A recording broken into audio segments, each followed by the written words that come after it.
Hello guys, आज के बनाबो चिकेन কারি। তার জন্য কড়াইতে তেল দিয়েছি। দেওয়ার পর আলুটাকে হলুদ লবণ দিয়ে ভালো করে ভেজে নেব। তারপর টমেটো, পেঁয়াজ, কাঁচা লঙ্কা, রসুন, আদা, শুকনো লঙ্কা, জিরা, ভাজা জিরা, ভাজা ধনিয়া দিয়ে এটাকে পেস্ট করে নেব। তারপর মাংসতে দিয়েছি টমেটো, টুকরো করা টমেটো, পেঁয়াজ পেস্ট আর দই, লবণ আর সরষের তেল দিয়ে এটাকে ভালো করে ম্যারিনেট করে রেখেছি। তারপর দিব কড়াইতে তেল, ফোড়নে দিব তেল, জিরা, কুচি করা পেঁয়াজ দিয়ে ম্যারিনেট করা মাংসটাকে দিয়ে দিলাম। দিয়ে ভালো করে কষিয়ে নিতে হবে।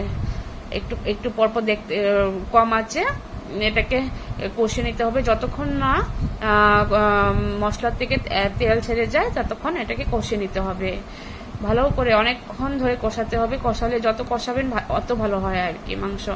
তারপর কষানো হওয়ার পর কি করতে হবে, যখন তেল ছেড়ে যাবে মশলার থেকে তখন কি করতে হবে, গরম জল দিয়ে দিতে হবে। গরম জল দেওয়ার পর ভালো করে জাল ওঠার পর কি করতে হবে, গরম মশলা, কস্তুরি মেথি আর ধনিয়া পাতা দিয়ে দিতে হবে।